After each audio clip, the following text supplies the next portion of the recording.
नमस्कार दोस्तों।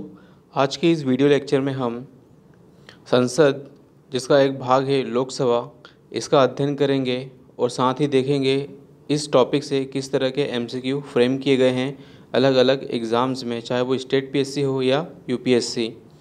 दोस्तों, शुरुआत में हम इस बुकलेट का नोट्स पढ़ेंगे और उसके बाद जितने भी एमसीक्यू फ्रेम किए गए हैं उन एमसीक्यू का अध्ययन करेंगे और साथ ही हमारी ब्रेनस्टॉर्मिंग करेंगे कि किस तरह से हमें इस टॉपिक से डील करना है।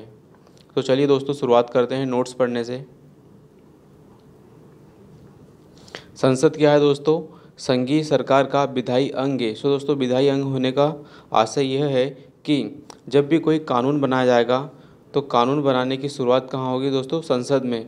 और संसद के अंदर दोस्तों हमें पता है कि एक तो राज्यसभा होती है और एक होती है लोकसभा। राज्यसभा को दोस्तों हम उच्च सदन कहते हैं और लोकसभा को हम निम्न सदन कहते हैं।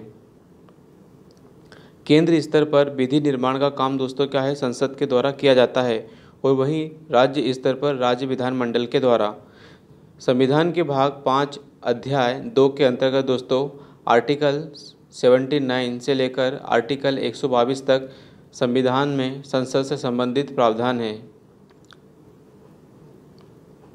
तो आर्टिकल 79 से लेकर आर्टिकल 122 122 तक क्या है दोस्तों? संसद से संबंधित प्रावधान है। अनुच्छेद 79 के अनुसार संघ के लिए एक संसद होगी जो राष्ट्रपति और दोनों सदनों से मिलकर बनेगी, जिनके नाम राज्यसभा और लोकसभा होंगे। दोस्तों आर्टिकल 79 बोलता है कि संघ के लिए हम एक संसद का प्रावधान करते हैं और संसद जो है राष्ट्रपति, लोकसभा और राज्यसभा इन तीनों से मिलकर बनेगी। अनुच्छेद 81 कहता है राज्यों में से 530 से अनधिक मतलब मैक्सिमम 530 और संघ राज्य क्षेत्रों से 20 मतलब यूनियन टेरिटरीज से 20 से अधिक प्रतिनिधि नहीं होंगे। तो मतलब आर्टिकल 81 कहता है दोस्तों कि जो संसद है उसमें अधिकतम सदस्यों की संख्या कितनी होगी? तो 530 प्लस 20, 530 दोस्तों राज्यों से होगी और 20 यूनियन टेरिटरीज से, मतलब टोटल 550 से अधिक नहीं होंगी सीटें। यदि राष्ट्रपति की राय में लोकसभा में आंग्ल भारतीय समुदाय का प्रतिनिधित्व पर्याप्त नहीं है तो अनुच्छेद 331 के अनुसार दोस्तों लोकसभा में उस समुदाय के 2 सदस्यों को मनोनीत किया जाता था। लेकिन दोस्तों 104वां संविधान संशोधन होता है और इस मनोनयन के प्रावधान को क्या है? हटा दिया जाता है।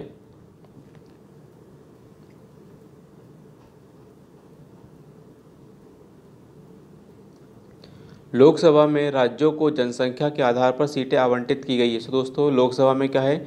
जनसंख्या के आधार पर सीटें आवंटित की गई है। लोकसभा में राज्यवार सीटों का आवंटन जनगणना 1971 पर आधारित है। दोस्तों हमारी जो लोकसभा में सीटों का आवंटन क्या है? 1971 की जनगणना के ऊपर आधारित है। जबकि प्रत्येक राज्य का प्रादेशिक निर्वाचन जो टेरिटोरियल क्षेत्र है दोस्तों, प्रादेशिक निर्वाचन है, उसका विभाजन 2001 की जनगणना के अनुसार 87वें संविधान संशोधन अधिनियम पर आधारित है। जब हम बात करेंगे दोस्तों कि राज्यवार लोकसभा के अंदर सीटों का बंटवारा 1971 की जनगणना के आधार पर है, लेकिन जो राज्यों के अंदर प्रादेशिक निर्वाचन क्षेत्र है वो क्या है दोस्तों? 2001 की जनगणना पर आधारित है। 84वें संविधान संशोधन अधिनियम 2001 के अनुसार ये निर्धारित किया गया है कि वर्ष 2026 के पश्चात पहली जनगणना से सुसंगत आंकड़े प्रकाशित होने तक यह रहेगा। दोस्तों जब तक 2026 की जनगणना नहीं होगी तब तक क्या है दोस्तों? इसी 2001 की जनगणना के आधार पर ही सीटों का आवंटन रहेगा। आपातकाल की उद्घोषणा प्रवर्तन में होने पर संसदीय विधि द्वारा संसद की जो विधि है दोस्तों उसकी अवधि एक बार में 1 वर्ष तक बढ़ाई जा सकती है। दोस्तों यदि क्या है आपातकाल की घोषणा हो चुकी है और इस घोषणा के बाद संसद का यदि कार्यकाल बढ़ाना होगा तो हम कितनी बार बढ़ा सकते हैं? संसद का जो कार्यकाल है दोस्तों 1 वर्ष में 1 बार बढ़ाया जा सकता है। आपातकाल की घोषणा के प्रवर्तन में न रह जाने के पश्चात उसका विस्तार किसी भी दशा में 6 माह की अवधि से अधिक नहीं होगा। सो दोस्तों हमें पता है कि यदि आपातकाल को रद्द कर दिया गया है, अब क्या होगा, जो हमारी संसद है या विधायिका है तो लोकसभा के अंदर, तो लोकसभा जो है उसको, उसका जो कार्यकाल है 6 महीने से और अधिक नहीं बढ़ाया जा सकता। तो लोकसभा सदस्य बनने की जो व्यक्ति की आयु है दोस्तों 25 वर्ष है।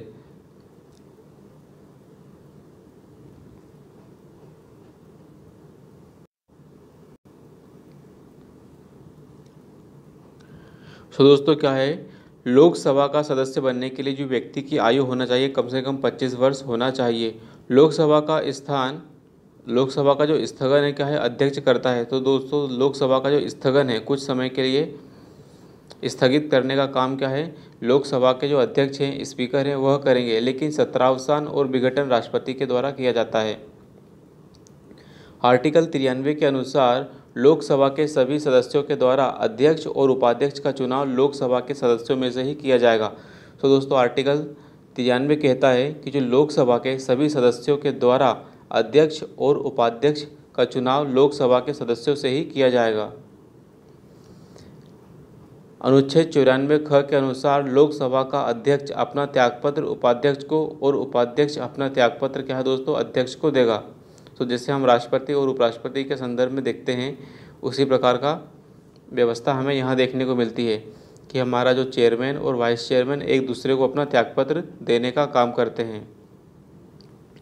लोकसभा के अध्यक्ष को लोकसभा के सभी सदस्यों के बहुमत से पारित संकल्प द्वारा हटाया जा सकता है।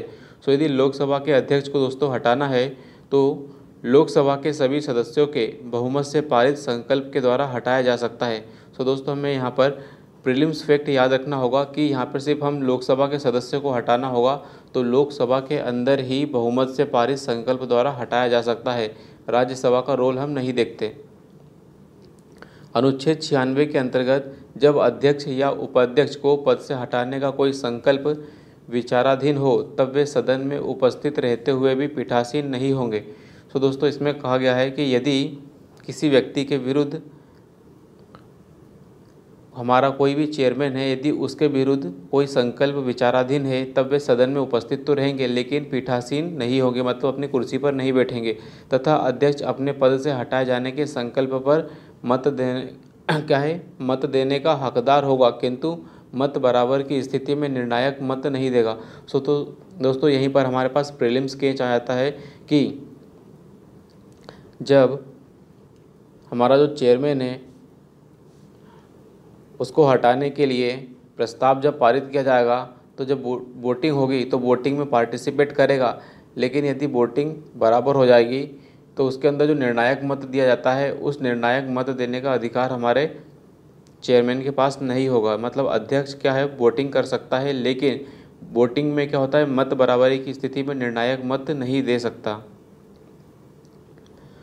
लोकसभा अन्य विषयों पर प्रथमतः मत नहीं देते। तो लोकसभा का जो अध्यक्ष क्या है, अन्य विषयों पर सबसे पहले अपना मत नहीं देते हैं। वे अपना निर्णायक मत, जिसको हम कास्टिंग वोट कहते हैं, उसका प्रयोग केवल तब करते हैं जब किसी विषय के संदर्भ में हुए मतदान में सत्ता पक्ष और विपक्ष दोनों के वोट क्या हैं, बराबर हो गए, मतलब टाई की स्थिति हो गई है, तभी क्या होता है, हमारे अध्यक्ष जो हैं अपना कास्टिंग वोट का प्रयोग करते हैं। और इस बात की व्यवस्था आर्टिकल 100 क्लॉज 1 में की गई है। लोकसभा सचिवालय प्रत्यक्ष रूप से लोकसभा अध्यक्ष के अंतर्गत काम करता है।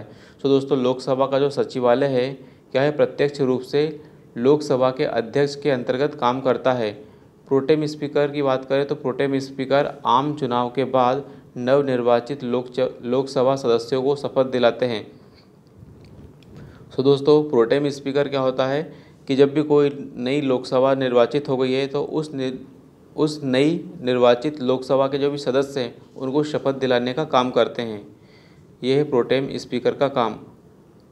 नवनिर्वाचित सदन में लोकसभा अध्यक्ष के चुनाव से पहले लोकसभा के सामान्यतः सबसे वरिष्ठ सदस्य को है प्रोटेम स्पीकर चुना जाता है। तो दोस्तों प्रोटेम स्पीकर क्या है, सबसे वरिष्ठ सदस्य को प्रोटेम स्पीकर के रूप में चुना जाता है। और ये वरिष्ठ सदस्य ही क्या है, सभी लोकसभा सदस्यों को शपथ दिलाने का काम करते हैं।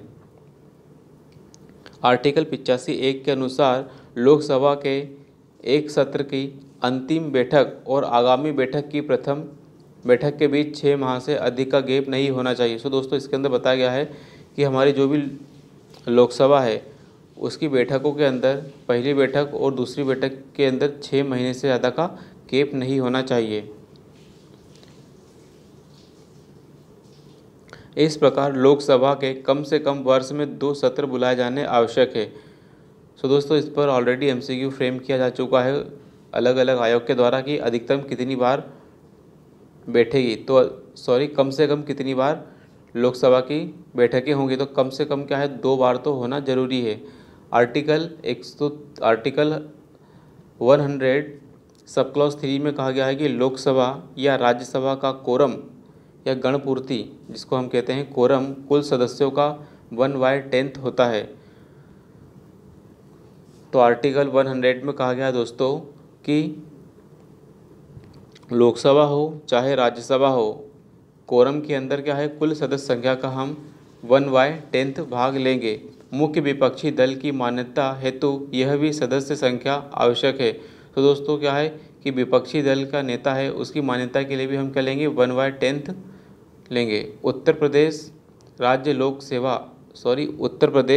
राज्य लोकसभा में सर्वाधिक प्रतिनिधित्व भेजता है। सो दोस्तों क्या इसमें बताया गया है कि जो उत्तर प्रदेश से हमारी जो लोकसभा है उसके अंदर अधिकतम प्रतिनिधि आते हैं। इसके बाद महाराष्ट्र, पश्चिम बंगाल का स्थान आता है। सो दोस्तों सबसे अधिक हमें बताया गया है कि जो लोकसभा की सीटें हैं, तो सबसे अधिक लोकसभा की सीटें उत्तर प्रदेश से है, उसके बाद महाराष्ट्र से है, उसके बाद पश्चिम बंगाल से है। तो यूपी, महाराष्ट्र और पश्चिम बंगाल इन 3 जगह से क्या है सर्वाधिक सीटें आती है लोकसभा में।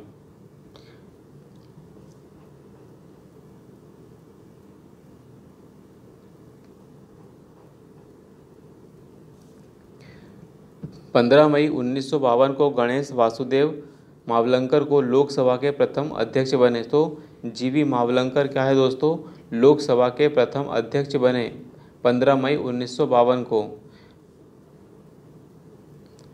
पहली लोकसभा के शेष कार्यकाल के लिए तत्कालीन उपाध्यक्ष एम अनंत शयनम आयंगर लोकसभा के अध्यक्ष बने, क्योंकि दोस्तों क्या है 1956 तक जीवी मावलंकर की मृत्यु हो चुकी थी और वे पहली लोकसभा का जो कार्यकाल है पूरा होने से पहले ही वे मृत्यु होने के कारण अपना पद रिक्त हो चुका था। इसलिए उपाध्यक्ष एम क्या है अनंत शयनम लोकसभा के अध्यक्ष बनते हैं। तो सबसे पहले कौन से अध्यक्ष बनते हैं, गणेश वासुदेव मावलंकर, और उसके बाद बनते हैं एम अनंत शयनम आयंगर।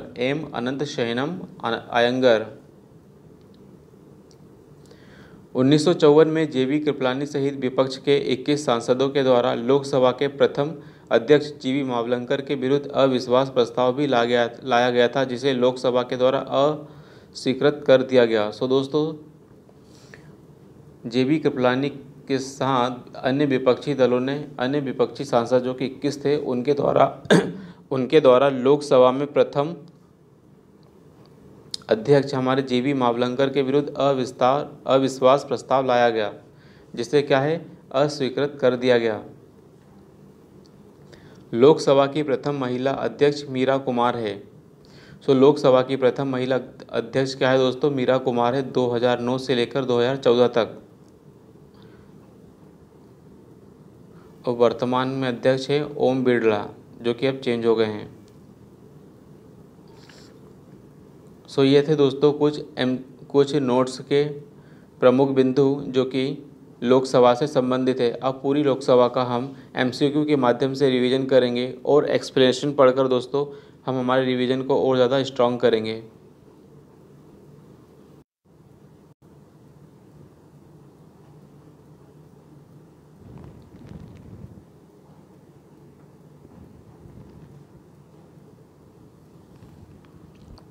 लोकसभा के लिए चुनाव में निर्वाचित होने के लिए किसी व्यक्ति की न्यूनतम आयु सीमा क्या है? तो दोस्तों न्यूनतम आयु सीमा क्या है? आर्टिकल 84 ख के अनुसार लोकसभा में निर्वाचित होने की न्यूनतम आयु सीमा क्या है? 25 वर्ष है। तो 25 वर्ष क्या है? लोकसभा के लिए है। और राज्यसभा के लिए दोस्तों क्या है? 30 वर्ष है। सेम क्वेश्चन, संसद बनने के लिए न्यूनतम उम्र क्या होनी चाहिए? तो सांसद सदस्य बनने के लिए क्या है? 25 वर्ष एक उम्र होनी चाहिए। लोकसभा का सदस्य चुने जाने के लिए क्या? 25 वर्ष उम्र। लोकसभा के लिए निर्वाचन के बारे में निम्नलिखित में से कौन सा कथन सही नहीं है? तो निर्वाचन वयस्क मताधिकार के आधार पर होता है। यस दोस्तों, कि लोकसभा का जो निर्वाचन है वयस्क मताधिकार के आधार पर होता है। निर्वाचन का संचालन निर्वाचन आयोग के द्वारा किया जाता है। यस, ये बात भी बिल्कुल सही है दोस्तों, कि इलेक्शन कमीशन ऑफ इंडिया क्या है दोस्तों? निर्वाचन आयोग निर्वाचन का संचालन करता है। निर्वाचन आयोग के अनुरोध पर राष्ट्रपति निर्वाचन आयोग को उसके कार्यों के निर्वहन के लिए आवश्यक कर्मचारी वृंद उपलब्ध कराता है। मतलब ग्रुप ऑफ ऑफिशियल क्या है? राष्ट्रपति उपलब्ध कराने का काम करता है निर्वाचन आयोग को। तो ये बात भी सही है। लेकिन इसमें कहा गया है सी में कि निर्वाचन के लिए मतदाताओं को सूची, जो मतदाताओं की सूची है, राष्ट्रपति के निर्देशन और नियंत्रण में तैयार किया जाता है, जो कि गलत है। तो दोस्तों मतदाताओं की जो सूची का काम है वह इलेक्शन कमीशन ऑफ इंडिया के अंदर किया जाता है, न कि राष्ट्रपति के निर्देशन से। तो भारत में संसद और प्रत्येक राज्य विधानमंडल के लिए कराए जाने वाले सभी निर्वाचनों तथा राष्ट्रपति और उपराष्ट्रपति के पदों के लिए मतदाता सूची निर्वाचक नामावली को तैयार करने का काम केंद्रीय निर्वाचन आयोग के निर्देशन और नियंत्रण में किया जाता है, अनुच्छेद 324 के अनुसार। सो आर्टिकल 324 में इस बात का प्रावधान है कि जितने भी हमारे संसद हैं और जितने भी राज्य विधानमंडल है, साथ ही राष्ट्रपति और उपराष्ट्रपति हैं, इनके लिए मतदाता सूची तैयार करने का काम क्या है दोस्तों? इलेक्शन कमीशन ऑफ इंडिया के निर्देशन और नियंत्रण में किया जाएगा। लोकसभा के निर्वाचन के लिए नामांकन पत्र की बात की जा रही है। तो भारत के किसी भी नागरिक के द्वारा जिसका नाम, भारत का कोई भी नागरिक दोस्तों जिसका नाम क्या है? किसी निर्वाचन क्षेत्र की मतदाता सूची में है, वह दाखिल कर सकता है। तो दोस्तों लोकसभा के निर्वाचन के लिए कौन व्यक्ति अपना नामांकन पत्र दाखिल कर सकता है? तो ऐसा कोई भी नागरिक दोस्तों ऐसा कोई भी नागरिक जिसका नाम किसी निर्वाचन क्षेत्र की मतदाता सूची में है, वह नामांकन पत्र दाखिल कर सकता है। सो लोक प्रतिनिधित्व अधिनियम की धारा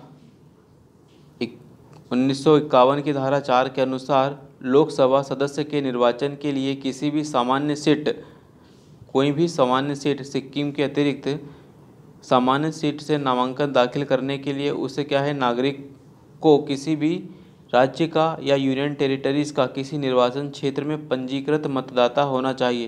तो दोस्तों क्या होना चाहिए? उसे पहले तो एक पंजीकृत मतदाता होना चाहिए। उसे अनुसूचित जातियों के लिए आरक्षित लोकसभा सीटों पर नामांकन के लिए किसी भी राज्य की अनुसूचित जाति का सदस्य होना चाहिए। वह किसी भी संसदीय निर्वाचन क्षेत्र में पंजीकृत मतदाता होना आवश्यक है। तो दोस्तों अनुसूचित जाति के लिए भी यदि वह किसी सीट पर अपना नामांकन दाखिल कर रहा है तो उसे राज्य के किसी भी अनुसूचित जाति का सदस्य होना चाहिए। ऐसा नहीं है कि कोई पर्टिकुलर अनुसूचित जाति है, उसे पर्टिकुलर अनुसूचित जाति से ही बिलोंग करना चाहिए। दोस्तों वो किसी भी अनुसूचित जाति से बिलोंग कर सकता है और नामांकन पत्र आरक्षित सीटों के लिए भी दाखिल कर सकता है। असम के स्वायत्त शासित जिलों और लक्षद्वीप में अनुसूचित जातियों के लिए आरक्षित लोकसभा सीटों पर नामांकन उसी क्षेत्र की उसी अनुसूचित जाति का सदस्य होना चाहिए और उसी स्वायत्त जिले या संसदीय क्षेत्र से होना चाहिए। तो दोस्तों ये स्पेशल प्रावधान किसका है? असम का है। तो असम के अंदर ये स्पेशल प्रोविज़न हमें देखने को मिलता है कि यदि आप स्वायत्त जिला परिषदों और लक्षद्वीप के अनुसूचित जनजातियों से आरक्षित सीटें, जो भी रिजर्व सीटें हैं, यदि वहाँ से आप लोकसभा सीटें पर नामांकन दाखिल कर रहे हो तो उसी क्षेत्र से उसी जनजाति का सदस्य होना चाहिए। जबकि देश की अन्य अनुसूचित जनजातियों के लिए आरक्षित सीटों पर नामांकन हेतु किसी भी राज्य की, असम के जनजातीय क्षेत्र को छोड़कर, किसी भी राज्य की अनुसूचित जनजाति का सदस्य होना चाहिए और किसी भी संसदीय निर्वाचन क्षेत्र में पंजीकृत होना चाहिए। सो दोस्तों, असम क्या है, एक स्पेशल कंडीशन है, इसको याद रखना होगा हमें। और बाकी कोई भी व्यक्ति किसी भी अनुसूचित जनजाति का सदस्य हो सकता है और किसी भी राज्य से हो सकता है, और किसी भी संसदीय क्षेत्र का किसी भी संसदीय निर्वाचन क्षेत्र का क्या है, पंजीकृत मतदाता हो सकता है। सिक्किम की लोकसभा सीट पर नामांकन हेतु उसी संसदीय क्षेत्र का पंजीकृत मतदाता होना आवश्यक है।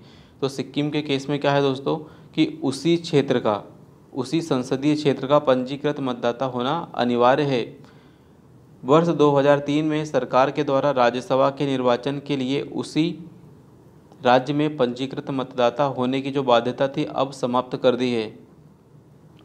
तो दोस्तों, राज्यसभा के केस के अंदर कि राज्यसभा में क्या बात की गई थी कि राज्यसभा के लिए यदि आप कोई नामांकन दाखिल कर रहे हो तो आपको उसी राज्य का पंजीकृत मतदाता होना आवश्यक था। लेकिन अब दोस्तों, यदि कोई व्यक्ति मध्य प्रदेश का पंजीकृत मतदाता है तो वह क्या है दोस्तों, महाराष्ट्र की राज्यसभा सीट से भी लड़ सकता है। इस तरह का प्रावधान कर दिया गया है कि अब उसे उसी राज्य का, यदि आप राज्यसभा की बात करें तो राज्यसभा के लिए उसी राज्य का पंजीकृत मतदाता होना जरूरी नहीं है।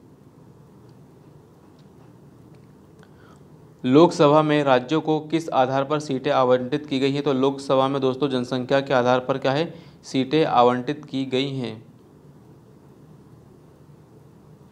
भारत के संविधान के अनुच्छेद 82 के अनुसार लोकसभा की सीटों का राज्यों के मध्य आवंटन किया गया है। तो 1971 की जनगणना के आधार पर भारतीय संविधान के अनुच्छेद 81 और अनुच्छेद 82 के अनुसार लोकसभा की सीटों का राज्यों के मध्य आवंटन 1971 की जनगणना के आधार पर किया गया है। यह व्यवस्था पहले सन 2000 तक के लिए थी, लेकिन परंतु 84वें संविधान संशोधन अधिनियम 2001 के द्वारा इस व्यवस्था को क्या है दोस्तों, अब 2026 के लिए कर दिया गया। अब 2026 के बाद ही हम परिसीमन आयोग गठित करेंगे और उसके बाद ही जो परिसीमन आयोग सीटों की संख्या में बढ़ोतरी करेगा उसके अनुसार सीटों का आवंटन होगा। वर्तमान लोकसभा में प्रत्येक राज्य के लिए स्थानों का आवंटन आधारित किया जाता है 1971 की जनगणना के आधार पर। लोकसभा में राज्यवार सीटों का आवंटन 1971 की जनगणना के आधार पर आधारित है। ये निर्धारण किस वर्ष तक रहेगा? तो 2026 तक रहेगा।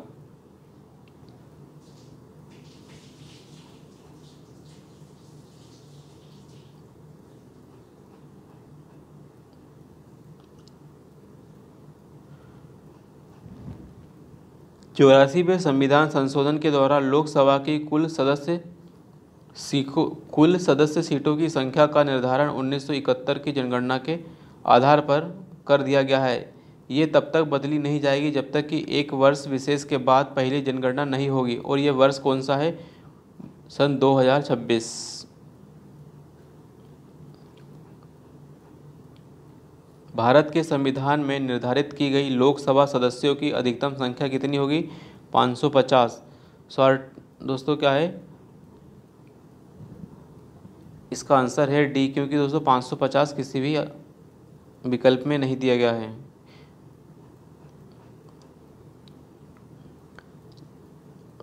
लोकसभा के सदस्यों के द्वारा लोकसभा के सदस्य जनता द्वारा प्रत्यक्ष रूप से क्या है दोस्तों, चुने जाते हैं। इसके सदस्यों की जो अधिकतम संख्या है 552 थी पहले, 530 थी कितनी राज्यों से और 20 थी यूनियन टेरिटरी से, प्लस 2 एंग्लो इंडियन के लिए हम नॉमिनेशन करते थे, जो कि उसे अब 104वें संविधान संशोधन अधिनियम 2019 में इसे हटा दिया गया है। तो अब क्या है, अधिकतम संख्या 550 हो सकती है। निम्न संवैधानिक संशोधन में से कौन से राज्यों से निर्वाचित होने वाले लोकसभा के सदस्यों की संख्या में वृद्धि करने से संबंधित है? तो दोस्तों 7वां और 31वां संविधान संशोधन क्या है, लोकसभा में सदस्य संख्या की वृद्धि करने से है। संविधान के किस अनुच्छेद ने लोकसभा के सदस्यों की संख्या 525 से बढ़ाकर 545 कर दी? तो 31वां संविधान संशोधन। 31वां संविधान संशोधन में क्या है दोस्तों, 525 से बढ़ाकर 545 कर दी थी।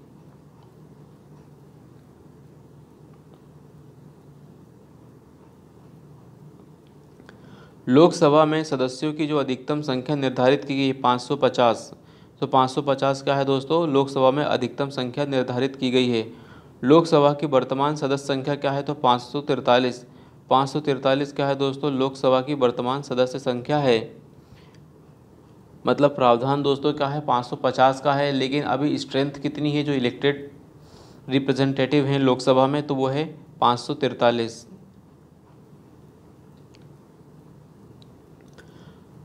लोकसभा में केंद्र शासित प्रदेशों का सर्वाधिक प्रतिनिधित्व कितना हो सकता है। तो दोस्तों यूनियन टेरिटरीज का सर्वाधिक प्रतिनिधित्व क्या है, 20 लोग हो सकते हैं यूनियन टेरिटरीज से लोकसभा के अंदर। सेम क्वेश्चन कि राज्यों से कितने होंगे, तो 530 लोग क्या हैं दोस्तों राज्यों से आएंगे और 20 लोग यूनियन टेरिटरीज से आएंगे। यूटीज के लिए कितने सीटें आवंटित की गई हैं, तो दोस्तों 20 सीटें। भारतीय संविधान के किस अनुच्छेद के अंतर्गत लोकसभा में अनुसूचित जातियों के आरक्षण का प्रावधान, तो आर्टिकल 330। आर्टिकल 330 में दोस्तों क्या है, लोकसभा में अनुसूचित जातियों के लिए आरक्षण का प्रावधान है। तो आर्टिकल 330 की हम बात करते हैं। भारतीय संविधान के 330 सब क्लॉज 1 के उपखंड ख में हमें लोकसभा में हमारी जो क्या है, लोकसभा के अंदर अनुसूचित जनजातियों के लिए आरक्षण का प्रावधान देखने को मिलता है। आर्टिकल 330 के खंड ख में दोस्तों क्या है, असम के लिए स्वायत्त शासी जिला परिषदों की बात की गई। तो ऑटोनॉमस जो डिस्ट्रिक्ट काउंसिल है उसमें अनुसूचित जनजातियों को छोड़कर अन्य अनुसूचित जनजातियों के लिए तथा उपखंड ख में असम के स्वायत्त जिलों की अनुसूचित जनजातियों के लिए लोकसभा में आरक्षण की व्यवस्था की गई है। तो दोस्तों आर्टिकल 330 के अंदर है ना, आर्टिकल 330 के अंदर जो बात की गई है अनुसूचित जनजातियों के लिए आरक्षण की बात की गई लोकसभा में। और आर्टिकल 330 के 1 सब क्लॉज खंड क या सब क्लॉज बी के अंदर असम की बात की गई है, उसकी ऑटोनोमस डिस्ट्रिक्ट काउंसिल की बात की गई है कि वहाँ किस तरह से जनजातीय लोगों को आरक्षण प्राप्त होगा।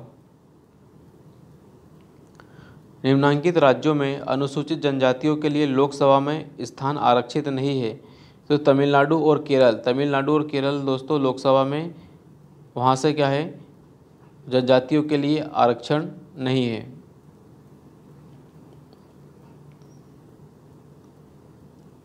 वर्तमान में अनुसूचित जातियों के लिए लोकसभा में अरुणाचल प्रदेश, गोवा, मणिपुर, मेघालय, मिजोरम, नागालैंड, सिक्किम, त्रिपुरा आदि राज्यों तथा दिल्ली को छोड़कर अन्य सभी संघ राज्य क्षेत्रों जम्मू कश्मीर लद्दाख इसमें क्या है, आरक्षित स्थान नहीं है।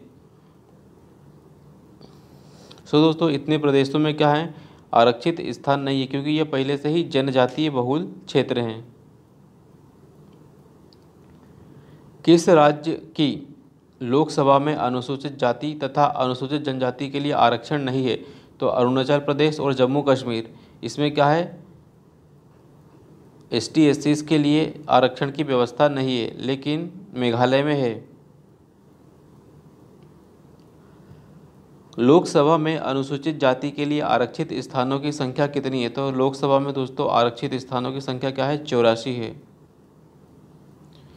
तो लोकसभा में संविधान के अनुच्छेद 330 के तहत अनुसूचित जनजातियों और अनुसूचित जातियों के लिए आरक्षण का प्रावधान है। वर्तमान में कुल 84 सीटें हैं दोस्तों क्या लोकसभा में, और 47 सीटें क्या हैं जनजातियों के लिए आरक्षित की गई है। तो एसटीज के लिए कितनी है, 84, और एससी के लिए है 84 और एसटी के लिए है 47। अनुसूचित जनजाति के लिए है 84 और अनुसूचित जनजातियों के लिए है 47 सीटें। यदि किसी राज्य के लिए लोकसभा के स्थानों की आवंटित संख्या 42 हो, तो उस राज्य के लिए अनुसूचित जनजातियों हेतु आरक्षित संख्या कितनी होगी।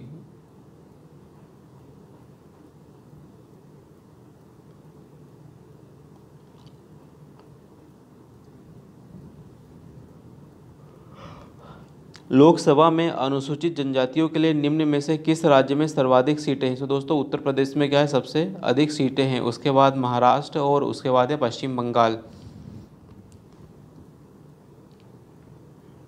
निम्नलिखित में से कौन सा राज्य लोकसभा में अनुसूचित जनजातियों के लिए सर्वाधिक प्रतिनिधित्व निर्वाचित करता है? तो दोस्तों अनुसूचित जनजातियों के सर्वाधिक प्रतिनिधित्व निर्वाचित भेजने वाला राज्य है मध्य प्रदेश।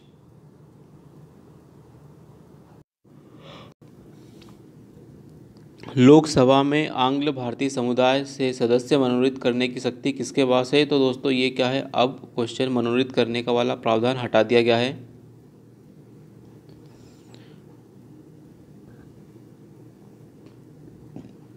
लोकसभा को कार्यकाल पूरा होने से पहले भंग किया जा सकता है। यस, बिल्कुल किया जा सकता है, प्रधानमंत्री की सिफारिश पर राष्ट्रपति के द्वारा। तो दोस्तों प्रधानमंत्री की सिफारिश पर क्या है, राष्ट्रपति के द्वारा लोकसभा का यदि कार्यकाल पूर्ण होने से पहले भी भंग किया जा सकता है। तो किसकी, प्रधानमंत्री की सिफारिश पर राष्ट्रपति के द्वारा। आर्टिकल 85 में इस बात का प्रावधान है दोस्तों कि लोकसभा को कार्यकाल पूरा होने से पहले ही भंग किया जा सकता है और ऐसा काम प्रधानमंत्री या मंत्रिपरिषद की सिफारिश पर राष्ट्रपति के द्वारा किया जाएगा। हालांकि यदि मंत्रिपरिषद ने लोकसभा में बहुमत खो दिया है तो ऐसी स्थिति में क्या होगा, मंत्रिपरिषद की सलाह पर लोकसभा को समय पूर्व भंग करने की बजाय राष्ट्रपति नई सरकार बना सकने की संभावना के संदर्भ में स्वविवेक का प्रयोग भी कर सकता है। तो दोस्तों इसमें क्या बोला गया है कि यदि मंत्रिपरिषद ने क्या है, बहुमत खो दिया है, मतलब अविश्वास प्रस्ताव पारित हो गया है, तब राष्ट्रपति अपने विवेक का प्रयोग करेगा और कोई किसी अन्य दल को या वैकल्पिक सरकार बनाने की व्यवस्था कर सकता है।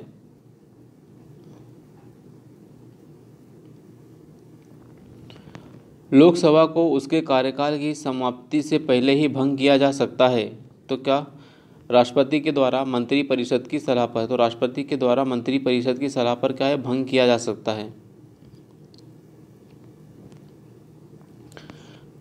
सही विकल्प चुनना है। भारत का राष्ट्रपति ऐसे स्थान पर जिसे वह ठीक समझे संसद का सत्र आहूत या आह्वान कर सकता है। यस दोस्तों, बिल्कुल सही है कि राष्ट्रपति जब चाहे जहां चाहे उस स्थल पर संसद का सत्र आहूत कर सकता है। भारत का संविधान एक वर्ष में संसद के 3 सत्रों का प्रावधान। तो दोस्तों हमने पहले देखा कि इस तरह से एक्सप्लिसिटली, मतलब खुले तौर पर नहीं लिखा गया है कि 3 ही संसद के सदन होंगे, 3 सत्र होंगे, मतलब तीन बार सदन बैठेगा। इस तरह का प्रावधान हमें कॉन्स्टिट्यूशन ऑफ इंडिया में किसी भी आर्टिकल में नहीं देखने को मिलता। एक वर्ष में दिनों की कोई न्यूनतम संख्या निर्धारित नहीं है जब संसद का चलना आवश्यक हो। तो दोस्तों ना तो संसद के अंदर कितने दिनों की कार्रवाई होगी इसका भी कोई प्रावधान नहीं है। तो इसमें पूछा गया कौन सा सही है। तो दोस्तों पहला और तीसरा सही है कि राष्ट्रपति जब चाहे जिस स्थान पर चाहे संसद के सत्र का आहूत कर सकते हैं, और साथ ही इस बात का भी प्रावधान हमें नहीं देखने को मिलता कॉन्स्टिट्यूशन में कि एक वर्ष में संसद कितने दिन काम करेगी। तो भारतीय संविधान के अनुच्छेद 85 में वर्णित है कि राष्ट्रपति समय समय पर क्या है, प्रत्येक सदन को ऐसे समय और स्थान जिस पर वह ठीक समझे वहां अधिवेशन को आहूत करेगा, किंतु उसके एक सत्र की अंतिम बैठक और आगामी सत्र की प्रथम बैठक के लिए नियत तारीख के बीच 6 माह का अंतर नहीं होगा। तो दोस्तों हमें देखने को मिलता है कि जो 2 बैठकें हैं उनकी जो 2 सत्र हैं, 2 सत्र के बीच क्या है, अधिकतम गैप 6 महीने से अधिक का नहीं हो सकता। अतः इससे स्पष्ट है कि भारत का राष्ट्रपति ऐसे स्थान पर जिसे वह ठीक समझे संसद का सत्र आहूत कर सकता है। आर्टिकल 85(1) में कहा गया है कि 2 अधिवेशन बैठक के मध्य 6 माह से अधिक का अंतर नहीं होगा। अतः संविधान एक वर्ष में संसद के न्यूनतम 2 सत्रों का प्रावधान करता है, परंतु एक वर्ष में दिनों की कोई न्यूनतम संख्या निर्धारित नहीं है। जब संसद का चलना आवश्यक हो। तो संसद एक साल में कितने दिनों के लिए चलेगी, इस बात का कोई प्रावधान हमें नहीं देखने को मिलता। लोकसभा की बैठक समाप्त की जा सकती है। तो दोस्तों लोकसभा की जो बैठक है किस तरह से समाप्त की जा सकती है, स्थगन के द्वारा, विघटन के द्वारा और सत्रावसान के द्वारा। सो दोस्तों तीनों ही विधियों के द्वारा लोकसभा की बैठक समाप्त की जा सकती है। लोकसभा की बैठक स्थगन, सत्रावसान तथा विघटन तीनों ही द्वारा समाप्त की जा सकती है। स्थगन लोकसभा अध्यक्ष करता है, जबकि सत्रावसान और विघटन राष्ट्रपति का काम है। तो दोस्तों सत्रावसान करना और विघटन करना राष्ट्रपति का काम है। आर्टिकल 85 और आर्टिकल 85 के अनुसार निम्नलिखित में से कौन लोकसभा के सत्र का अवसान करने के लिए प्राधिकृत है। तो लोकसभा का अवसान करने के लिए प्राधिकृत है राष्ट्रपति। लोकसभा के कार्यकाल से संबंधित क्वेश्चन है दोस्तों, किसी भी परिस्थिति में नहीं बढ़ाया जा सकता। दोस्तों ये तो बिल्कुल ही गलत है। जब राष्ट्रीय आपातकाल लगा हो तब लोकसभा का जो कार्यकाल बढ़ाया जा सकता है, एक बार में 6 महीने तक के लिए बढ़ाया जा सकता है। तो दोस्तों एक बार में 6 महीने तक के लिए नहीं, एक बार में 1 वर्ष तक के लिए बढ़ाया जा सकता है। आपातकाल घोषणा होने के दौरान एक बार में 1 वर्ष तक के लिए बढ़ाया जा सकता है। तो दोस्तों बी और सी क्या है, दोनों कॉन्ट्राडिक्टरी स्टेटमेंट है, तो उसमें से एक ही सही हो सकता था। आपातकाल की घोषणा के दौरान एक बार में 2 वर्ष तक के लिए बढ़ाया जा सकता है। तो यस दोस्तों ये भी गलत है कि 1 वर्ष में एक बार के लिए ही बढ़ाया जाएगा। तो आंसर सी हमारा राइट आंसर है कि आपातकाल की घोषणा के दौरान एक बार में 1 वर्ष के लिए बढ़ाया जा सकता है। आर्टिकल 83(2) के परंतु के अनुसार लोकसभा का जो कार्यकाल है दोस्तों, आपातकाल की घोषणा के प्रवर्तन रहने के दौरान संसदीय विधि के द्वारा एक बार में 1 वर्ष के लिए बढ़ाया जा सकता है। तो कार्यकाल क्या है दोस्तों, एक बार में 1 वर्ष के लिए बढ़ाया जा सकता है। और जब यह आपातकाल की घोषणा समाप्त हो गई है तो किसी भी दशा में 6 माह की अवधि से अधिक नहीं होगा। तो 6 माह से अधिक क्या है, संसद का कार्यकाल और अधिक नहीं बढ़ेगा। लोकसभा के कम से कम कितने सत्र बुलाए जा सकते हैं। तो दोस्तों कम से कम 2 सत्र तो बुलाने ही होंगे। लोकसभा का कोरम कुल सदस्य संख्या का कितना होता है। तो दोस्तों लोकसभा का जो कोरम है कुल सदस्य संख्या का 1/10 होता है। अनुच्छेद 100 सब क्लॉज 3 के अनुसार लोकसभा या राज्यसभा का कोरम कुल सदस्य संख्या का 1/10 होता है। मुख्य विपक्षी दल की मान्यता हेतु भी यही सदस्य आवश्यक है। तो दोस्तों विपक्ष का जो नेता है उसकी रिकॉग्निशन के लिए भी हमें 1/10 का ही प्रयोग करते हैं। लोकसभा का अधिवेशन गठित करने हेतु गणपूर्ति, सेम क्वेश्चन रिपीट दोस्तों, 1/10 गणपूर्ति के लिए क्या होना चाहिए, 1/10 होना चाहिए। सेम क्वेश्चन रिपीट दोस्तों, कौन सा राज्य सबसे अधिक प्रतिनिधित्व लोकसभा में भेजता है। तो उत्तर प्रदेश। उत्तर प्रदेश लोकसभा और राज्यसभा में सर्वाधिक प्रतिनिधि भेजता है। लोकसभा में 80 और राज्यसभा में 31 भेजता है। जबकि हम बिहार की बात करें तो बिहार लोकसभा में 40 प्रतिनिधि भेजता है, मध्य प्रदेश 29 और पश्चिम बंगाल 42।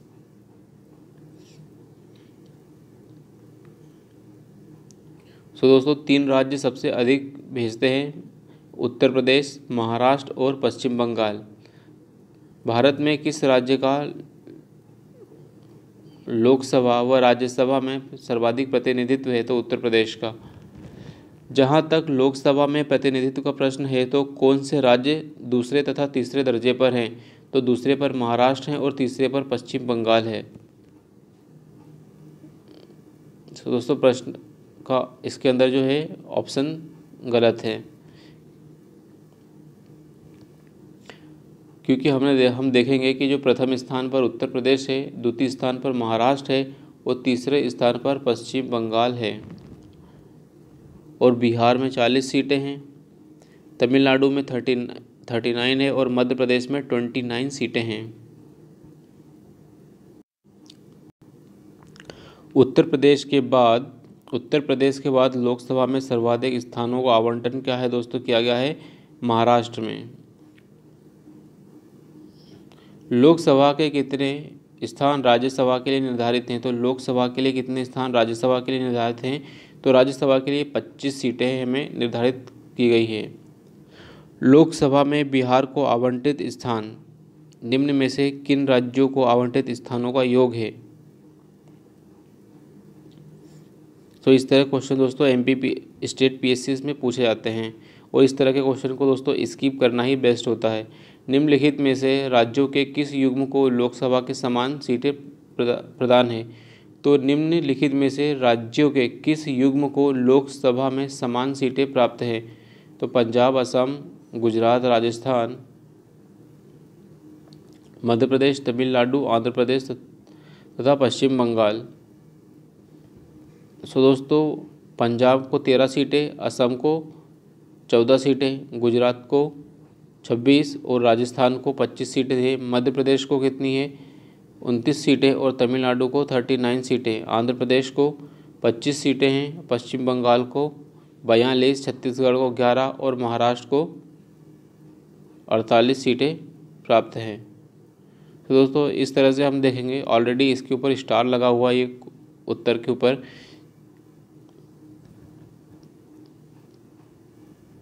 तो इस तरह के क्वेश्चन दोस्तों गड़बड़ी वाले क्वेश्चन पीएससी में ही पूछे जाते हैं। निम्नलिखित युग में से कौन सा सही नहीं है,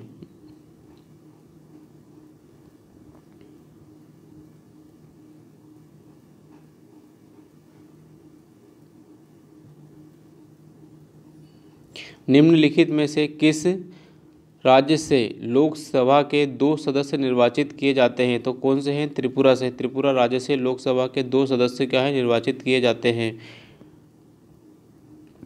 निम्नलिखित में से कौन सा एक लोकसभा का सर्वाधिक बड़ा निर्वाचन क्षेत्र है, कांगड़ा, लद्दाख, भीलवाड़ा और कच्छ।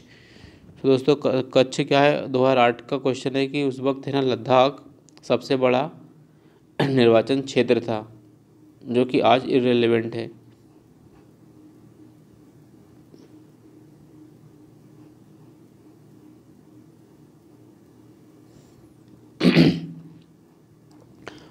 लोकसभा चुनाव का कोई प्रत्याशी अपनी जमानत खो देता है यदि उसने मत प्राप्त नहीं किए हों। यदि उसने दोस्तों क्या है 1/6 मत प्राप्त नहीं किए होते हैं तो वह अपनी जमानत राशि खो देता है, तो उपरोक्त में से कोई नहीं। तो दोस्तों जब भी हम हमारा नामांकन पत्र दाखिल करते हैं तो अब हमें एक निश्चित अमाउंट या निश्चित राशि हमें जमा करनी होती है। यदि हम चुनाव के अंदर 1/6 भाग नहीं प्राप्त कर पाते हैं तो हम क्या है हमारी जमानत राशि खो देते हैं। लोकसभा का पहला आम चुनाव कब हुआ, तो 1952 में। लोकसभा का प्रथम चुनाव 25 अक्टूबर 1951 से लेकर 21 फरवरी 1952 तक चला था। यह चुनाव कुल 489 सीटों के लिए हुआ था। और दोस्तों पहली लोकसभा का पहला अधिवेशन 13 मई 1952 को हुआ। किस लोकसभा का कार्यकाल लगभग 6 वर्ष का था, सो कौन सी दोस्तों 5वीं लोकसभा का कार्यकाल 6 वर्ष तक का था और ये दोस्तों इमरजेंसी का दौर था। 9वीं लोकसभा कब भंग हुई, कोई मतलब नहीं इस तरह क्वेश्चन को देखने का।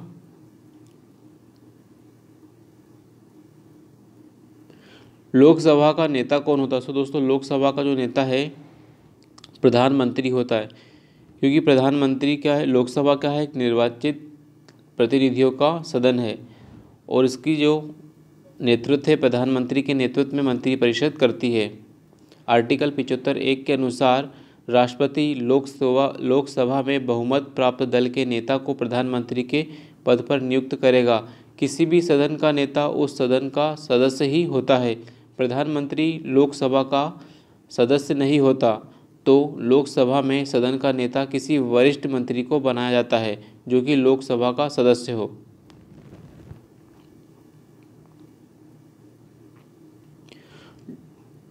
सही आंसर चुनना है दोस्तों। लोकसभा अथवा राज्य की विधानसभा के निर्वाचन में जीतने वाले उम्मीदवार को निर्वाचित घोषित किए जाने के लिए मतदान में कम से कम 50 वोट प्राप्त करना अनिवार्य है। तो दोस्तों ये अनिवार्य का क्लॉज जोड़ दिया गया और 50%। तो दोस्तों हमें पता होना चाहिए कि भारत के अंदर first pass the post system को अपनाया जाता है। इसके अनुसार जितने भी प्रत्याशी, जितने भी दल हैं, जिन्होंने भी अधिकतम वोट प्राप्त किए हैं, वही क्या होता है, विजेता होता है। तो 50% वाला कॉन्सेप्ट भारत की चुनाव प्रणाली में लागू नहीं होता।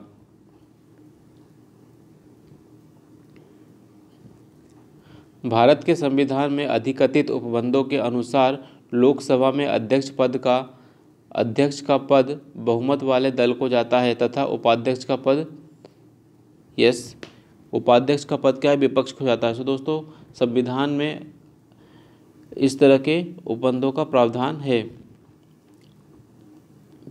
इसका आंसर है न तो डी और पहला और दूसरा। दोस्तों संविधान के अंदर इस बात का प्रावधान नहीं है कि जो उपाध्यक्ष का पद है वो हमेशा सत्ताधारी दल के पास जाएगा और उपाध्यक्ष का पद विपक्ष के पास जाएगा। ये एक प्रकार की परिपाटी है और इस परिपाटी का अनुसरण हम कर रहे हैं। तो भारत में लोकसभा अथवा राज्य विधानमंडलों का चुनाव first past the post system पद्धति के आधार पर कराए जाते हैं। फर्स्ट पास्ट द पोस्ट पद्धति के आधार पर क्या है, कराए जाते हैं। इसके तहत देश तथा केंद्र शासित प्रदेशों को अलग अलग चुनाव क्षेत्रों में बांटा जाता है। क्षेत्र विशेष के मतदाता उस एक उम्मीदवार के लिए मत देते हैं। सर्वाधिक मत प्राप्त करने वाला उम्मीदवार दोस्तों विजयी घोषित किया जाता है। जीतने वाले उम्मीदवार के लिए 50% का प्रावधान नहीं है। संविधान के आर्टिकल 93 के अनुसार लोकसभा यथाशीघ्र अपने दो सदस्यों को अध्यक्ष और उपाध्यक्ष चुनती है। तो उपाध्यक्ष और अध्यक्ष का चुनाव होता है। हालांकि ऐसी परंपरा रही है कि अध्यक्ष क्या है, सत्तारूढ़ से होगा या और उपाध्यक्ष क्या है, विपक्षी पार्टी का सदस्य होता है, परंतु संविधान में ऐसा कोई उपबंध नहीं है। सो दोस्तों बस हम हमारी परंपरा को मान रहे हैं कि परंपरा के अनुसार ही हम अध्यक्ष को क्या है, सत्तारूढ़ पार्टी का सदस्य का मानते हैं और उपाध्यक्ष को विपक्षी पार्टी का सदस्य हम लेते हैं। भारत में लोकसभा स्पीकर की बात की गई तो भारत में जो लोकसभा स्पीकर है उसका चयन किया जाता है। तो भारत में जो लोकसभा स्पीकर है दोस्तों उसका क्या है, चयन किया जाता है अपने ही सदस्यों में से। भारत के संविधान के अनुच्छेद 93 के अनुसार 93 में इस बात का प्रावधान किया गया है कि लोकसभा अब यथाशीघ्र की बात की गई है कि जब भी लोकसभा गठित हो जाएगी तो यथाशीघ्र वे अपने अध्यक्ष और उपाध्यक्ष का चुनाव करेंगे।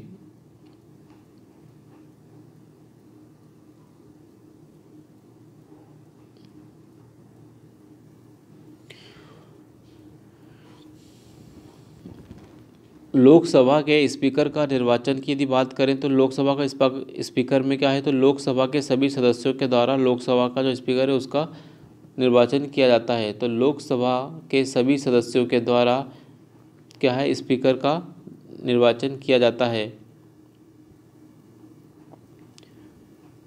निम्न में से कौन अपने पद की शपथ नहीं लेता? तो दोस्तों क्या है, स्पीकर जो है अपने पद की शपथ नहीं लेता, क्योंकि स्पीकर भी क्या है, एक लोकसभा का सदस्य ही होता है, तो वह अपनी शपथ क्या है, एक सदस्य के रूप में लेता है। निम्नलिखित में से कौन अपने पद की शपथ नहीं लेता? तो स्पीकर। लोकसभा का अध्यक्ष अपना त्यागपत्र किसे सौंपता है? तो उपाध्यक्ष को। तो लोकसभा का जो अध्यक्ष है दोस्तों अपना त्यागपत्र उपाध्यक्ष को सौंपता है। लोकसभा का जो स्पीकर है अपना अध्यक्ष जो है उपाध्यक्ष को अपना त्यागपत्र सौंपता है। तो आर्टिकल 94 के अनुसार लोकसभा का अध्यक्ष उपाध्यक्ष को संबोधित अपने हस्ताक्षर सहित लेख के द्वारा अपना त्यागपत्र दे सकता है। लोकसभा अध्यक्ष अपना त्यागपत्र किसे देता है? तो लोकसभा अध्यक्ष अपना त्यागपत्र दोस्तों किसे देता है? उपाध्यक्ष को। लोकसभा के अध्यक्ष को कैसे हटाया जाता है? तो लोकसभा के अंदर क्या है, सभी सदस्यों के बहुमत से पारित संकल्प के द्वारा हटाया जाता है। तो लोकसभा के अध्यक्ष को लोकसभा के सभी सदस्यों के द्वारा बहुमत से पारित संकल्प के द्वारा हटाया जाता है। आर्टिकल 94 ग के अनुसार लोकसभा के तत्कालीन सभी सदस्यों के बहुमत से पारित संकल्प के द्वारा लोकसभा के अध्यक्ष को हटाया जा सकता है, किंतु ऐसा संकल्प तब तक प्रस्तावित नहीं किया जाएगा जब तक कि इस आशय से कम 14 दिन पहले पूर्व लिखित सूचना नहीं दे दी गई हो। तो 14 दिन पहले दोस्तों हमें पूर्व लिखित सूचना भी दे देनी होगी। लोकसभा अध्यक्ष को उसके कार्यकाल की समाप्ति के पूर्व पद से हटाया जा सकता है। यस, बिल्कुल हटाया जा सकता है यदि लोकसभा इस आशय हेतु प्रस्तावित करे। लोकसभा के अध्यक्ष को हटाया जा सकता है। यस, बिल्कुल हटाया जा सकता है। स्पीकर के पद के विषय में निम्नलिखित कथनों में से कौन सा सही है? वह राष्ट्रपति के प्रसाद पर्यंत पद धारण करता है। तो दोस्तों गलत बात है क्योंकि दोस्तों स्पीकर राष्ट्रपति के प्रसाद पर्यंत पर पद धारण नहीं करता, क्योंकि वह भी एक सदस्य ही होता है। यह आवश्यक नहीं कि अपने निर्वाचन के समय वह सदन का सदस्य हो, परंतु उसे अपने निर्वाचन के 6 माह के भीतर उसका सदस्य बनना पड़ेगा। ये भी दोस्तों क्या है, गलत स्टेटमेंट है। यदि सामान्य अवधि से पूर्व संसद का सदन भंग कर दिया गया है तो उसे अपना पद छोड़ना होगा। तो दोस्तों स्पीकर एक ऐसा पद है, यदि सदन भंग भी कर दिया गया है तो वह अपना पद नहीं छोड़ता।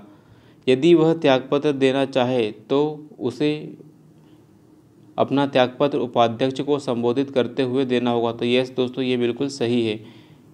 लोकसभा का अध्यक्ष को लोकसभा के सदस्यों को दोस्तों लोकसभा का जो अध्यक्ष है, स्पीकर है, उसे क्या है, लोकसभा के जितने भी सदस्य हैं वे अपने बीच में से ही चुनते हैं।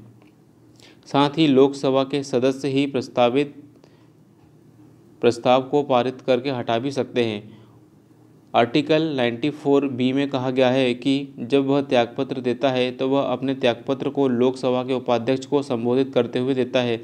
साथ ही अनुच्छेद 94 के द्वितीय परंतु के अनुसार कहा गया है, कभी भी लोकसभा का विघटन किया जाता है तो विघटन के पश्चात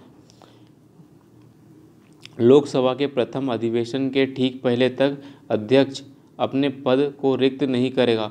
इसका मतलब दोस्तों ये है कि यदि कोई जो करंट सदन है, यदि अब वो भंग हो गया है, लेकिन उसके अंदर जो स्पीकर बैठा है, जब तक नई लोकसभा चुनकर नहीं आ जाती है और उसका पहला अधिवेशन नहीं होता है, तब तक ये स्पीकर क्या है दोस्तों, बने ही रहेगा।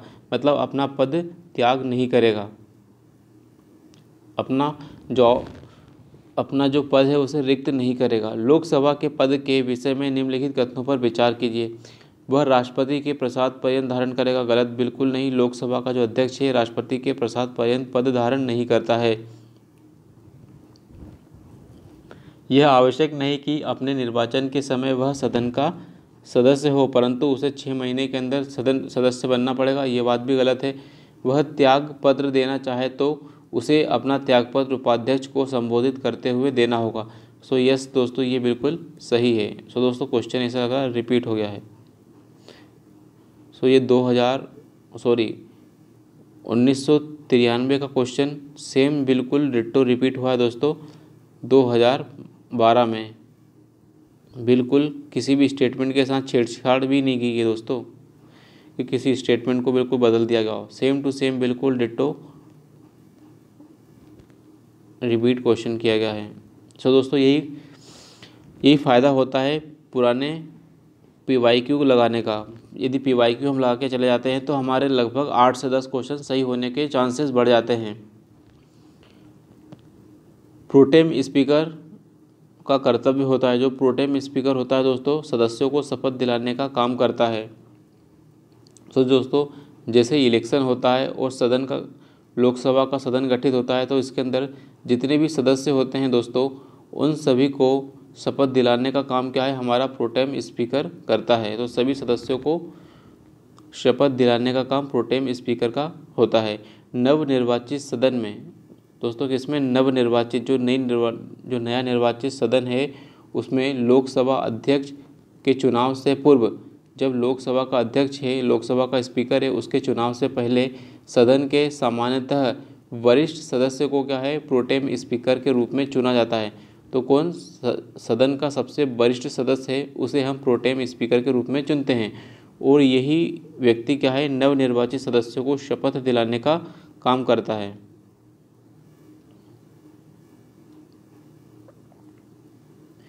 प्रोटेम स्पीकर सामान्यतः किसे नियुक्त किया जाता है, तो सामान्यतः वरिष्ठ सदस्य, किसी वरिष्ठ सदस्य को प्रोटेम स्पीकर चुना जाता है। लोकसभा अध्यक्ष स्पीकर को अपने कास्टिंग वोट का प्रयोग केवल कब करते हैं, तो जब वोट बराबर होने के नाते, मतलब जब टाई की स्थिति हो दोस्तों, तब क्या है, अपना कास्टिंग वोट का प्रयोग करते हैं। आर्टिकल 100 सब क्लॉज 1 के तहत लोकसभा स्पीकर अपने कास्टिंग वोट निर्णायक मत का प्रयोग केवल तभी कर सकता है जब किसी विषय के संदर्भ में सदन में हुए मतदान में सत्ता और विपक्ष दोनों के मत बराबर हो गए। तो मत बराबरी की स्थिति में, टाई की स्थिति में क्या है दोस्तों, लोकसभा का जो स्पीकर है वो क्या है, अपना निर्णायक मत देगा। आर्टिकल 96(2) के अनुसार उसे पद से हटाने के प्रस्ताव पर सबसे पहले मत देने का अधिकार भी है, किंतु मत बराबर रहने की दशा में उसे कास्टिंग वोट देने का अधिकार नहीं है। कब, जब उसी के विरुद्ध उसे हटाने का प्रस्ताव पारित हो।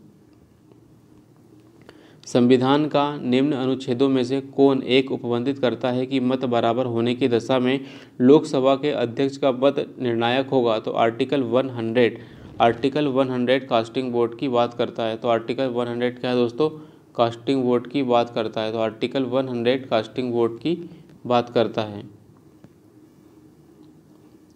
लोकसभा के प्रथम अध्यक्ष कौन थे, तो दोस्तों लोकसभा के प्रथम अध्यक्ष थे जीवी मावलंकर। जीवी मावलंकर क्या है दोस्तों, लोकसभा के प्रथम अध्यक्ष थे। और देख लीजिए दोस्तों कितनी सारे एग्जाम में अलग अलग समय आ चुका है यह क्वेश्चन।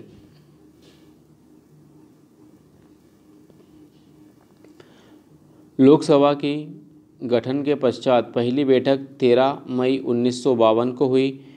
15 मई 1952 को गणेश वासुदेव मावलंकर लोकसभा के प्रथम अध्यक्ष बनते हैं, और उनकी मृत्यु के बाद एम अनंत शयनम अयंगर क्या है दोस्तों, एम अनंत शयनम अयंगर लोकसभा के अध्यक्ष बनते हैं। भारत की प्रथम लोकसभा के पहले अध्यक्ष जीवी मावलंकर। लोकसभा की प्रथम महिला अध्यक्ष कौन थी, तो लोकसभा की प्रथम महिला अध्यक्ष तो मीरा कुमार थी। तो दोस्तों लोकसभा याद रखना है हमें, और उसकी प्रथम महिला अध्यक्ष याद रखना है, तो मीरा कुमार। लोकसभा की प्रथम महिला अध्यक्ष दोस्तों मीरा कुमार थी, और यह 15वीं लोकसभा की अध्यक्ष थी। लोकसभा के वर्तमान उपाध्यक्ष कौन है, तो दोस्तों यह है स्टेट पीएससी का क्वेश्चन, और इसे याद में रखने की ज़रूरत बिल्कुल भी नहीं है। यदि उपाध्यक्ष लोकसभा की अध्यक्षता कर रहे हो, तो उन्हें एक अधिकार प्राप्त होता है, मत बराबरी की स्थिति में क्या है, वे अपना कास्टिंग वोट डाल सकते हैं। तो दोस्तों यदि हमारा जो उपाध्यक्ष है अध्यक्ष के रूप में काम कर रहा है, तो अब वे क्या है, कास्टिंग वोट के रूप में अपना मत डाल सकते हैं।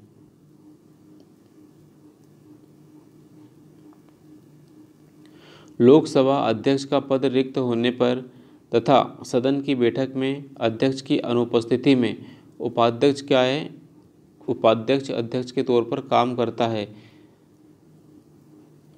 सदन के दोनों सदनों की संयुक्त बैठक की अध्यक्षता की अनुपस्थिति में भी क्या है, उपाध्यक्ष ही पीठासीन होता है।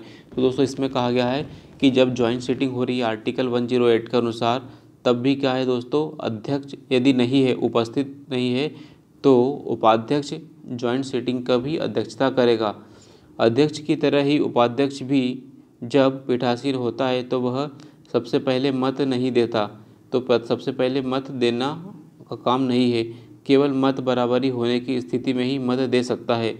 इसके अलावा अध्यक्ष के रूप में कार्य करते हुए वह लोकसभा के विचार विमर्श हेतु भाग नहीं लेता।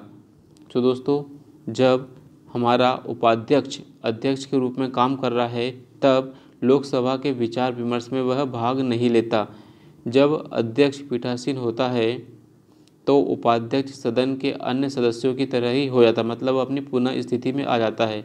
उस स्थिति में उसे बोलने का, कार्यवाहियों में भाग लेने का और किसी प्रश्न पर मत देने का अधिकार होता है। तो यस, उपाध्यक्ष को दोस्तों क्या है, सदन की कार्यवाहियों में बोलने का, उसमें भाग लेने का और किसी प्रश्न पर मत देने का बिल्कुल पूरा अधिकार होता है।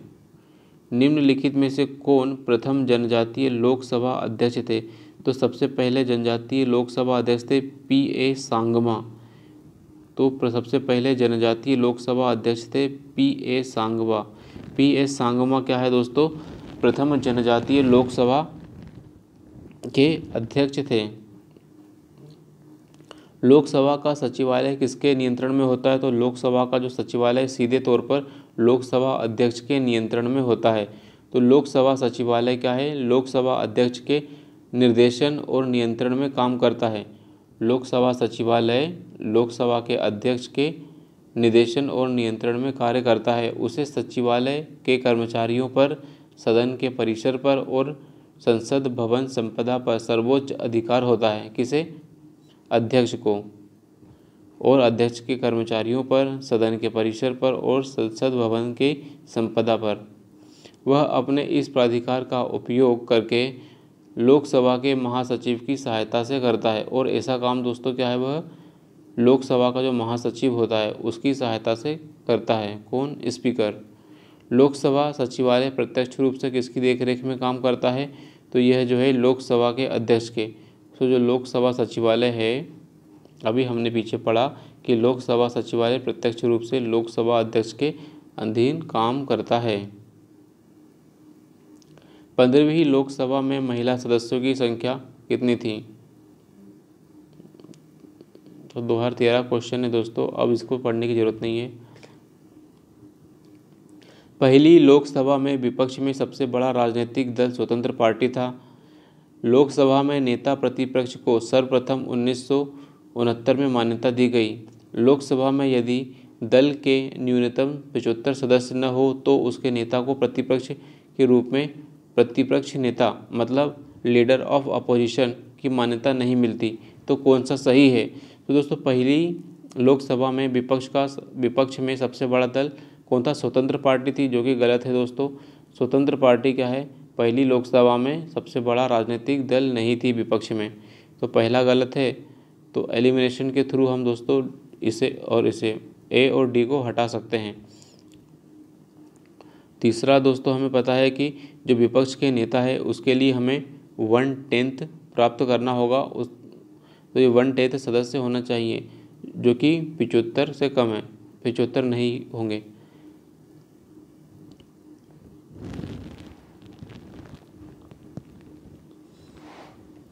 तो दोस्तों जिस दल के पास 10% सीटें होंगी लोकसभा की, वही व्यक्ति क्या है, विपक्षी दल के नेता के रूप में काम कर सकता है। तो तीसरी स्टेटमेंट रॉन्ग है, इसलिए ओनली 2 इज करेक्ट।